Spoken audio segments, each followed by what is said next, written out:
전라북도 서북단. 아름다운 산세와 비옥한 평원이 조화를 이루고 있는 익산시를 부르는 또 다른 이름이 있다. 백제 문화의 꽃밭이다. 미륵사지는 백제의 도성인 부여가 아닌 익산이라고 하는 새로운 도시에 개발한 동아시아에서 가장 큰 규모의 사찰입니다. 이러한 국가적 기념비를 만들어낸 당시 백제인들의 열망을 우리가 미륵사를 통해서 엿볼 수가 있을 것입니다. 미륵사의 석탑은 우리나라에서 가장 크고 가장 오래된 석탑입니다. 다른 데서는 볼 수 없게끔 목조 구조를 그대로 돌로 만들었다고 생각하시면 되는데요. 그렇기 때문에 부재 하나하나가 돌을 하나하나 가공에 쌓아 맞춰진 구조이고요. 정림사지 5층 석탑과 같이 백제 양식의 석탑이 완성된다고 볼 수 있습니다. 한성과 웅진, 사비시대를 거쳐 700년 동안 존속됐던 나라 백제. 우리 민족의 뿌리가 되어온 또 다른 백제의 숨은 역사를 만나기 위해 지금 천년의 여행을 떠나본다.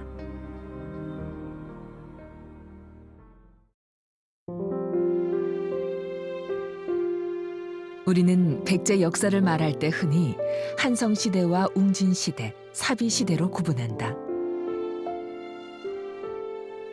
이는 백제의 도읍이었던 현재 서울, 공주, 부여를 지칭하는데 학계에서는 익산 백제도 그만큼 중요하다고 이야기한다. 익산의 미륵사지와 익산의 왕궁리 유적은 백제 부여가 수도했을 때 사비기 말기의 백제 유적들이라고 할 수 있습니다. 그래서 익산 왕궁리 유적은 1989년도부터 30여 년 넘게 지금도 현재 발굴 중에 있습니다. 그래서 이렇게 오랜 기간 동안 발굴 조사한 결과 거기가 무왕 때의 왕궁터였다는 것이, 왕궁이었다는 것이 밝혀졌습니다.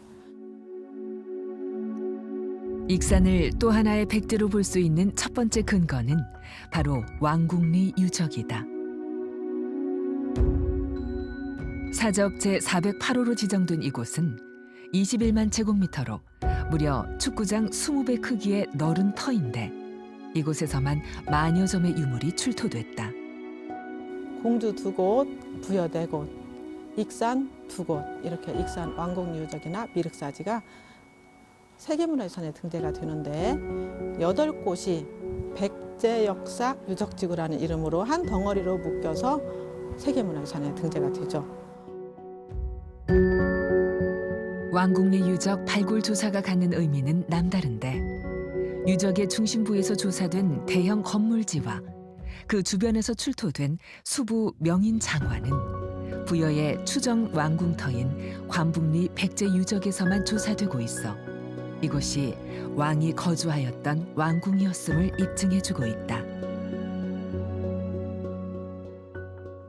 백제의 마지막 왕 의자왕의 아버지, 바로 무왕 때 거기가 왕궁이었죠. 그랬는데 거기가 왕궁이었다가 나중에 어머니 아버지께서 익산 쌍릉에 묻혀 계시게 되니까 의자왕 때를 전후로 해서 어머니 아버지의 명복을 비는 사찰로 거기가 변하게 됩니다. 의자왕 때는 어떤 연유에서인지 모르지만 부여로 가고 왕궁의 주요 건물을 헐고 그리고 어머니 아버지의 명복을 비는 사찰로 거기가 변하게 됐다고 하는데요. 그래서 왕궁리 유적은 왕궁 유적이 있고 그 위에 또 사찰 유적이 있습니다. 현재 이 터에 남아있는 것은 5층 석탑뿐. 국보 제289호로 지정된 익산 왕궁리 5층 석탑은 일단의 기단 위로 5층의 탑신을 올린 모습인데 기단부가 파묻혀 있던 것을 1965년 해체하여 수리하면서 원래의 모습이 드러났다. 백제계 석탑으로 당시의 기술을 엿볼 수 있는데 온유하고 우아한 멋을 지닌 백제 예술의 미학은 또 다른 곳에서도 찾을 수 있다.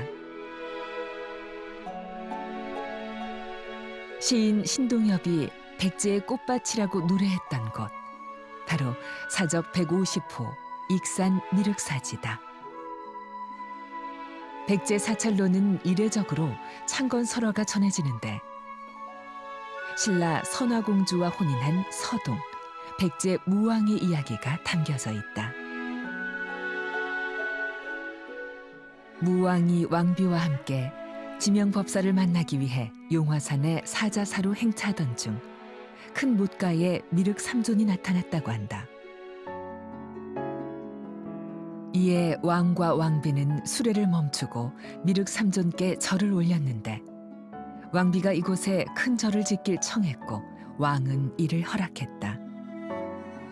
이후 왕의 명을 받은 지명법사는 신비스러운 힘으로 하룻밤 사이에 산을 무너뜨려 못을 메웠고 평지를 만들어 이곳에 사찰을 지었다고 한다.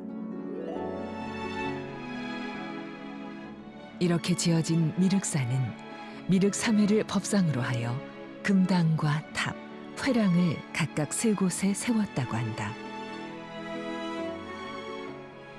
지금은 남아있지 않는 역사 속의 모습이리라.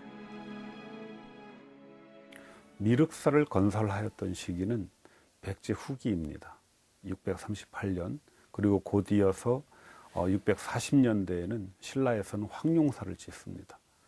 백제와 신라가 이렇게 경쟁적으로 대규모 사찰을 짓는 것은 한반도를 둘러싼 세 나라 간의 경쟁이 가열차게 진행되던 7세기 중반의 상황을 대변합니다. 미륵사는 백제 불교의 상징이 아니라 백제라고 하는 국가의 상징물이었습니다. 미륵사의 가람은 중문과 탑, 금당을 일직선으로 배치한 중원과 이를 둘러싼 회랑, 그리고 중원과 거의 비슷한 금당과 탑을 중원의 동쪽과 서쪽에 비치한 삼원벽립식 가람으로 어디에서도 그 유래를 찾아볼 수 없는 독창성을 지니고 있다. 미륵사지는 가장 큰 특징은 금당과 탑이 동서로 3개가 배치되어 있는 그런 특이한 사찰입니다. 이런 사찰은 미륵사지밖에 없고요. 당시 백제에서 가장 최대의 사찰이었고 조선시대까지 운영된 사찰입니다. 미륵사지 석탑 역시 세월의 힘 앞에서는 무너질 수밖에 없었다. 과거의 사진을 보면 위태로운 당시의 모습을 엿볼 수 있는데 시멘트를 덧바르는 등 임시 방편의 보수가 진행되면서 아름다웠던 옛 모습을 찾아보기란 어려워졌다. 미륵사의 석탑은 건립된 지 1300년이 지난 이후에 이제 계속 무너지기 시작하고 있었고요. 그리고 1915년에 일제에 의해서 콘크리트로 보수가 되었습니다. 그리고 나서도 한참 지난 후에 이제 부식이 계속 진행이 되고 석탑의 구조 안정성 문제가 계속 제기되었기 때문에 1999년에 해체 수리 조사가 결정되었습니다. 이후 신중하면서도 조심스러운 복원 작업이 진행됐는데 당시의 옛 정취를 되살리기 위하여 축조 당시의 부재를 70% 이상 활용한 것은 특히 주목받을 만하다. 부서지거나 풍화작용으로 떨어져 나간 부분 역시 원석재와 최대한 동일하도록 인근의 채석장에서 출토한 쇠돌로 정교하게 합쳐 사용했다고 하는데 해체와 조립을 위해 20년 가까운 긴 시간을 쏟아부었다.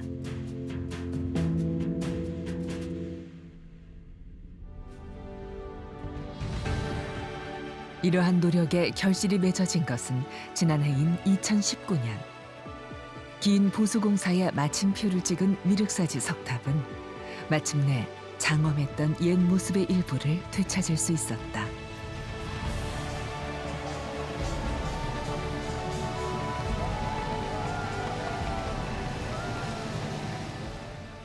장엄한 석탑의 본래 모습을 회복하게 되어 불교인을 한 사람으로, 국민을 한 사람으로서 감회가 새롭고 무량합니다. 1300여 년 전 왕후께서 왕과 왕실 그리고 백성의 안녕을 위해 탑을 세우신 그 마음을 그대로 가슴에 담아 여기 돌 하나, 흙 한 줌의 역사를 어루만졌습니다. 2019년 4월 30일 열린 준공식은 기나긴 해체 수리 작업의 마무리를 공식적으로 알린 자리였다. 부재 1627개를 짜맞춘 석탑은 6층으로 그 높이가 14.5m에 달했다. 우리나라는 석탑의 나라로 유명합니다. 물론 우리나라도 불교 전래 초기에는 목조탑과 벽돌탑이 많이 만들어졌습니다. 그런데 우리나라에 화강암이 많기 때문에 그 화강암을 이용해서 석조탑으로 바뀌게 됩니다. 신라는 벽돌탑의 모습을 따라해서 신라계 탑을 많이 만들었고요. 백제는 목조탑의 모습을 따라해서 백제계 석탑을 많이 만들었습니다. 불국사 석가탑 같은 것이 신라계 석탑의 대표적인 예고, 백제계 석탑의 대표적인 예가 미륵사지 석탑입니다. 다양한 연구 방법을 통해서 원 부재를 최대한 살려서 석탑의 안정성을 확보하는 데 중심을 두었고요. 그 결과 올해 4월에 이제 준공을 하게 되었는데 2009년 1층 심주석에서 사리장엄구가 발견이 되었습니다. 그 사리장엄구 중에서는 석탑이 언제 건립이 되었는지 명문 써있는 금제 사리봉연기와 함께 부처님의 사리가 모셔져 있는 금제 사리호가 같이 발견이 되어서 세간의 집중을 한 바 있습니다.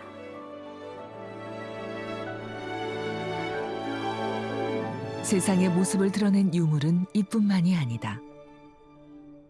미륵사지가 백제를 넘어 삼국시대 최대의 절터인 만큼 이곳에서 출토된 유물은 무려 2만 3천여 점에 달하는데 이를 보관하고 전시하고 있는 곳이 바로 국립익산박물관이다. 올해 1월 10일 개관한 국립익산박물관에서는 화려했던 백제의 모습과 당시의 뛰어난 기술력을 엿볼 수 있다.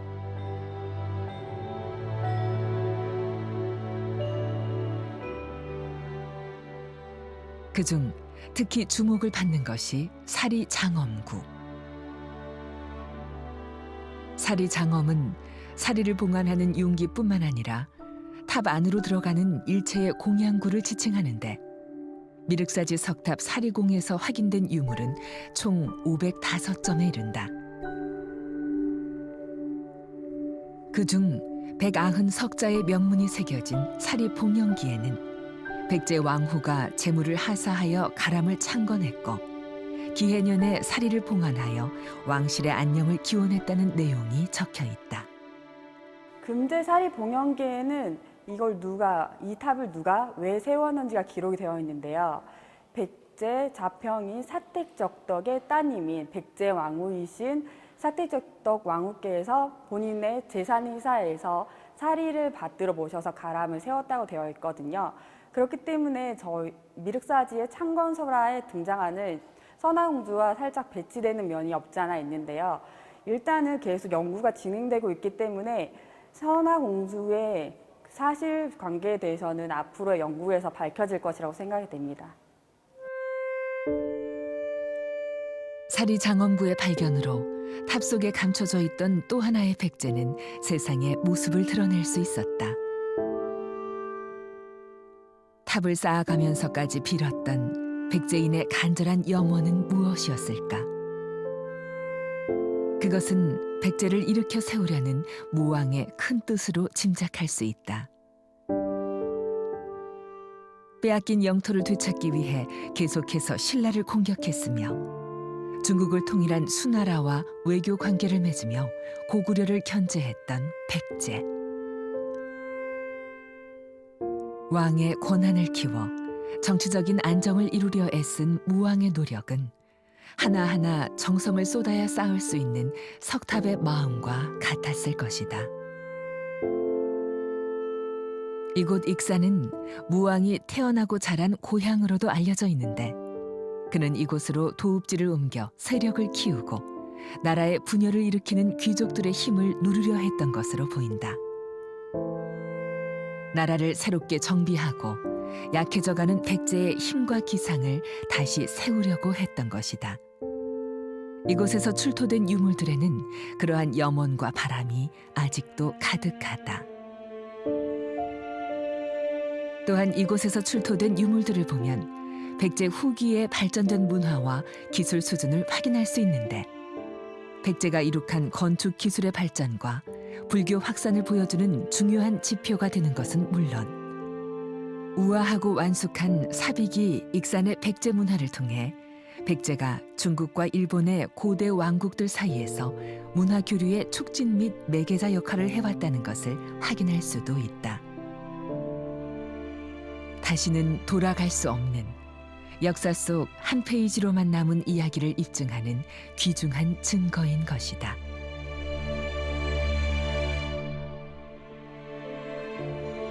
(1300여 년이 지난 세월 동안 이어져 온 백제의 흔적, 그리고 이를 복원하기 위해 노력한 20여 년의 세월. 이러한 노력은 아직도 현재 진행형이다. 지나온 세월만큼 우리에게 들려줘야 할 이야기가 아직도 많이 남아있는 탓이다. 미륵사지 같은 경우에는 다양한 복원 관련된 연구가 진행이 되고 있습니다. 현재는 석탑만 복원이 되어 있는 상태이지만 연구가 계속 진행이 된다면 향후에는 미륵사지 전체 가람이 어떤 모습이었는지도 알 수 있을 거라고 생각이 됩니다. 공주와 부여, 경주와 더불어 우리나라 4대 고도이자 세계유산으로 지정된 익산. 백제의 마지막 미래가 담겨있는 이곳을 두고 우리는 무왕의 이루지 못한 꿈, 풍요롭고 평화로운 미륵 세상을 그린 백제의 꿈이 서린 곳이라고들 말한다. 미륵산 정상에 올라 너른 들녘을 내려다보고 있노라면 고대 백제의 무왕이 꿈꿨을 내일이 드넓게 펼쳐질 것만 같은 기분이 든다. 흔히 백제는 불교의 나라, 예술의 나라 이렇게 얘기를 합니다. 하지만 공예품들은 많이 있어도 건축물은 남아있는 곳이 없습니다. 건축물에 가까운 석탑이 2기 남아있을 뿐입니다. 미륵사지는 백제에 있는 많은 사찰터 가운데서도 가장 규모가 큰, 그리고 또 석탑도 가지고 있는 매우 중요한 문화재입니다. 미륵사를 맨 처음 창건했을 때 백제인들은 불국정토를 바라는 마음으로 미륵사를 창건했습니다. 근데 불국정토라고 하는 건 나와 이웃, 그리고 왕과 백성, 결의와 국가가 모두 하나 되는 세상을 의미를 하거든요. 하지만 아직 그런 세상이 완전히 왔다고는 생각할 수 없기 때문에 그런 불국정토는 종교의 의미를 넘어서 우리가 앞으로도 계속 만들어가야 될 미래라고 생각을 합니다. 무너진 백제의 흔적 속에 담겨있는 부흥의 꿈.